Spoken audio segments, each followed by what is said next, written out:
A pandemia provocada pelo novo coronavírus tem impactado fortemente a educação. Hoje, no Brasil, são mais de 40 milhões de crianças, adolescentes e jovens em casa, assim como são mais de 2 milhões de professores e profissionais da educação em situação de distanciamento social. Isso tem nos levado a pensar sistematicamente sobre as dificuldades de acompanhamento das atividades escolares no ambiente doméstico, assim como as dificuldades também enfrentadas pelos professores e a escola para oferecerem uma educação de qualidade, aquela educação de qualidade que todos nós e nossas crianças, jovens e adolescentes merecem. Mas também essa situação nos leva a pensar as próprias funções da escola. São funções de guarda, são funções de cuidado, funções de formação intelectual e política que são imprescindíveis para o funcionamento do mundo social. A escola, sobretudo a partir do final do século XVIII, início do século XIX, tem cumprido uma função cada vez maior de formação das novas gerações para a sua inserção nas sociedades complexas que nós organizamos nesse período. E são essas funções da escola que hoje estão em xeque também. São essas funções que hoje estão sendo discutidas sistematicamente pelas famílias, pelos professores, pelos gestores. E esse vídeo se propõe então a trazer algumas dessas discussões, reunindo especialistas sobre diversas faces, diversas dimensões do mundo da escola. Uma dessas especialistas é a professora Carlota Boto, para quem eu gostaria de perguntar como ela percebe essa função de formação intelectual e política da escola para a inserção das novas gerações nas nossas sociedades complexas em que nós vivemos hoje. É importante a gente falar o que representa a escola na vida social. A escola é, antes de mais nada, o domínio da cultura letrada. É ela que nos leva a ter contato com os bens culturais que a sociedade disponibiliza para nós. Nesse sentido, a escola forma o sujeito para desenvolver as suas potencialidades cognitivas, intelectuais, para prepará-lo para o trabalho e para a cidadania. Nesse sentido, a gente pode dizer que a escola é uma instância intermediária entre as relações primárias que vêm da base familiar e o mundo público, o mundo da cidadania, o mundo social e coletivo. Então, é como se a escola tirasse o sujeito, em certa medida, das relações familiares para prepará-lo para poder ingressar na vida social de maneira mais ampla. É por isso que eu costumo dizer que existe uma civilização escolar, uma civilização que forma o indivíduo tanto do ponto de vista ético quanto do ponto de vista político. Existe, portanto, uma função pública na escola de preparação para a cidadania. E é essa cultura política, é esse caldo político que é a grande responsabilidade dos professores. Não há educação sem a dimensão da política. É importante perceber que se nós formamos saberes, se nós formamos valores e se nós formamos atitudes nas escolas, existem valores que são mais generosos e existem valores que são perversos. Essa é uma face da política. É por isso que nós precisamos, ao pensar a escola brasileira, refletir sobre que Brasil é esse que nós queremos deixar como legado para aqueles que vierem depois de nós. Lembrando que há problemas no Brasil que são pré-modernos, há problemas que são modernos e há problemas que são pós-modernos. Nós temos vivido agora esse surto, essa pandemia de coronavírus, que nos traz a dimensão de um problema pré-moderno, né, quase medieval. Ao mesmo tempo, nós vivemos a dinâmica da modernidade, a questão da pobreza, a questão da desigualdade, a necessidade de superar essas distâncias sociais. E nós precisamos também enfrentar as questões da tecnologia, da informática, da internet, que vem dessa dimensão que eu chamaria de pós-moderna. Tudo isso constitui o campo dos desafios que a escola enfrenta nesse momento. E eu vou, então, agradecendo essa oportunidade para o professor Luciano, eu vou convidar o professor Carlos Roberto Jamil Cury, que é um dos principais estudiosos do campo da educação no Brasil, para pensar como será a questão da escola após a pandemia. Quais os impactos desse tempo de coronavírus sobre as práticas escolares? Como você avalia a ideia de educação domiciliar hoje, nessa quarentena e depois dela? Professora Carlota, agradeço a sua pergunta e, sobretudo, a sua pertinente exposição. No que se refere à educação doméstica, nós devemos trabalhar com 3 dimensões.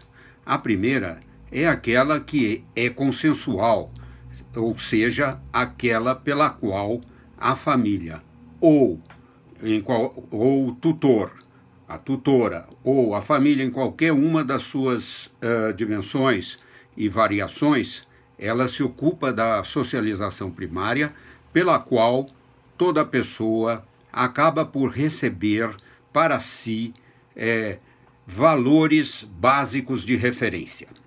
A segunda dimensão é aquela relativa àquilo que a LDB, no seu artigo 32, parágrafo 4º, diz que a educação obrigatória em situações emergenciais pode ser através das tecnologias digitais da informação e da comunicação.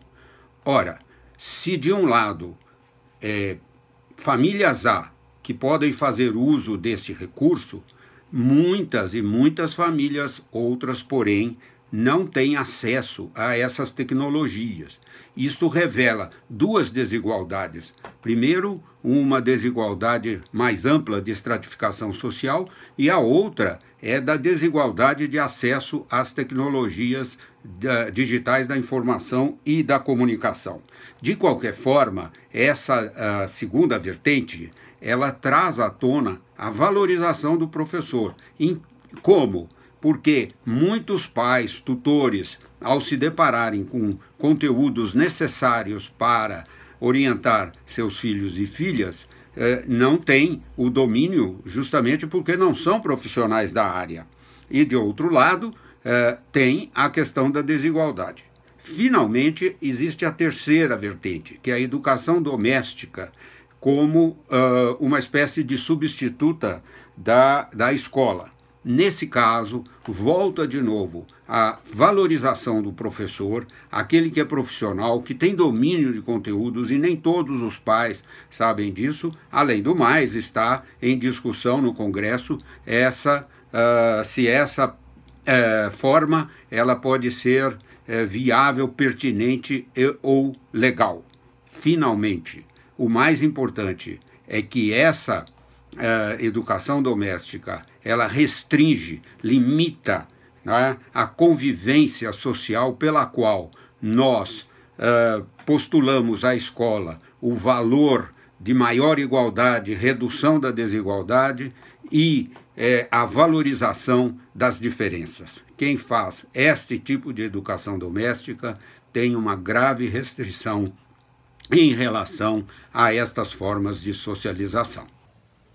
Pergunto agora à professora Cristina a respeito da educação infantil. Como dimensionar a educação infantil, já que esta é a base da educação básica, como dimensioná-la e, ao mesmo tempo, caracterizá-la nesses tempos em que boa parte de todas as nossas famílias estão convidadas a permanecer em isolamento e distanciamento sociais. É importante considerar, inicialmente, que o coronavírus e o isolamento vai ter um impacto diferenciado de acordo com a classe social e a raça da criança. Considerando que a infância é o grupo geracional que mais sofre os impactos da pobreza, evidentemente, as condições de confinamento em espaços restritos, sem acesso aos bens culturais oferecidos pela escola, pela educação infantil, vão ter mais impacto nesse segmento. O segundo aspecto que eu gostaria de salientar é a relação escola e família. Essa questão da pandemia, ela constitui também um momento para refletirmos sobre como pensamos a educação das nossas crianças, no sentido de questionarmos o excessivo controle e exigência de produção que é imposta hoje às nossas crianças. Elas estão cada dia mais sendo expostas a uma demanda por produção, por aprendizagem, que se mostra cada dia mais antecipada. Então, esse momento não é o momento da família substituir a escola, especialmente nos processos de aprendizagem mais sistemática da leitura escrita e letramento. Ao contrário, é o momento de refletirmos sobre o impacto dessa excessiva cobrança feita à criança no seu desenvolvimento. Introduzirmos outras práticas, quer seja, por exemplo, na questão da aprendizagem da língua escrita, o contato com a literatura, com a linguagem oral, com as parlendas, com as brincadeiras. Então, é importante que esse seja um momento não de reprodução das atividades escolares, mas de a constituição de um outro repertório que tem sentido no interior da família. Um terceiro aspecto a destacar é a importância da construção de outras práticas. Por exemplo, as práticas de cuidado. As crianças de classe média brasileira, elas pouco participam das atividades de cuidado. E nós tendemos a pensar a criança como seres a serem cuidados, e não como sujeitos que podem e devem participar de práticas coletivas de cuidado mútuo. Acredito que essa pode ser uma aprendizagem fundamental para a criança nesse momento. Finalizando, eu gostaria de endereçar uma questão à professora Analise da Silva, especialista na educação de jovens e adultos. Professora Analise, sabemos que a educação de jovens e adultos constitui o segmento menos valorizado na escola, na educação brasileira. Quais são as demandas desses sujeitos no contexto de pandemia? E qual deveria ser a resposta do Estado a essas demandas, considerando a especificidade desse grupo societário? Embora conste no artigo 6º da Constituição como direito social, eu avalio que a educação é direito humano. É direito humano porque quando este direito é negado, outros também o são. A educação escolar é um instrumento fundamental para o desenvolvimento econômico, social, cultural, político do país, do povo e de cada sujeito. Saber ler e saber escrever e saber interpretar texto e contexto é direito, pois sem essas ferramentas não se efetiva o direito à saúde. Se eu não ler a receita, eu posso adquirir o medicamento trocado. O direito à alimentação. Se eu não leio a data da validade, eu posso ingerir alimento estragado. O direito ao trabalho. Se eu não leio o contrato que eu assino, eu posso me submeter à informalidade e à flexibilidade que estão sendo propostos aí atualmente como forma de cumprimento com leis trabalhistas. O direito à segurança. Saber ler as letras miúdas de um contrato pode me salvar de um golpe financeiro, por exemplo. Enfim, sem leitura do mundo e de palavra, eu não consigo efetivar todos os demais direitos sociais, como a moradia, o transporte, o lazer, a previdência social, a proteção à maternidade, a proteção à infância, a assistência social. E aí, quem é que são os sujeitos da IGE, né? Segundo dados do IBGE, no país eles são 88 milhões de pessoas, portanto, 43% da população.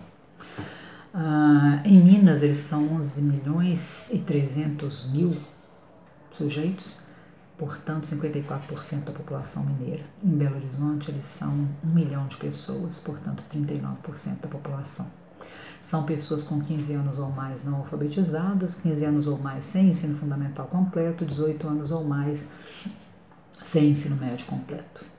As necessidades desses sujeitos no contexto de pandemia, elas não são novidade para nós que trabalhamos junto a populações mais vulnerabilizadas, né, como aquelas que são sem teto, sem escolarização, sem emprego, enfim, a maior parte dos educandos da educação de jovens, adultos e idosos. Isso se confirma porque as populações que mais demandam a atenção do poder público nesse momento de crescimento do número de infectados pela pandemia são aqueles que vivem em situações de domicílios com adensamento excessivo, com várias famílias morando juntas, sem abastecimento regular de água, sem coleta de lixo, sem coleta regular de esgoto, com acesso precário aos postos de saúde, que são cidadãos que trabalham como ambulantes, como domésticas, como diaristas, como lavadores e tomadores de conta de carro, como pedreiros, e que já começam aí a romper o isolamento, o distanciamento social e a sair para buscar algum alimento, né? Muitos são idosos, portanto, são trabalhadores informais, autônomos, desempregados, pessoas que não terão o que comer nesse período de pandemia e que já batalham no dia a dia para sobreviver. Muitos deles estão, como eu já disse, desempregados e eles se concentram, na maioria, nas periferias urbanas das regiões metropolitanas. Portanto, é uma parte bastante significativa dos 13 mil sujeitos que são educandos da educação de jovens e adultos na rede municipal e dos 16 mil sujeitos que são educandos da educação de jovens e adultos na rede estadual de ensino, somente aqui na capital. É aterrorizante pensar nisso, né? Pensar esse número enorme. E principalmente se a gente considera que esses são os que estão na escola, né? Não estão 1 milhão de pessoas privadas aí do direito à escolarização somente na capital das Alterosas. E o que o Estado pode desenvolver no atendimento a essas pessoas? Bom, pode ser só o fechamento das turmas de EJA, que vem acontecendo já há alguns anos. A gente sabe que é função do poder público adotar medidas estruturais e emergenciais que contemplem ações focalizadas nas populações mais carentes. Por fim, quero salientar também que é fundamental que os cadastros, né, os canais para se fazer cadastro, distribuição de cesta básica, de material de limpeza, de material de higiene, gás de cozinha, auxílio emergencial, né, precisam sempre levar em consideração que muitos dos educandos da EJA, eles estão em processo de alfabetização e por isso, então, é preciso que tenha à disposição deles um canal telefônico, né, para acolhimento desses cadastros. Além disso, eu lembro, né, que o próprio IBGE diz que 32% da população só aqui em Minas não tem acesso à internet. O que é ter acesso à internet? É nos últimos 3 meses você ter podido se conectar sem necessidade de cessão de dados por outra pessoa, né? Então, pensar a função social da escola para jovens, adultos e idosos é jamais desconsiderar aí que a função social dessa escola é contribuir para a construção aí, da autonomia desses sujeitos, né? E a gente não pode permitir que a ferramenta da EAD, nesse momento de pandemia, né, seja usada aí, nas brechas, né, e sem a devida responsabilidade social, uma vez que ela não vai atender certamente sujeitos da EJA, nem aqueles dos espaços urbanos, nem os das escolas do campo, nem os das escolas indígenas, nem os das escolas quilombolas, né?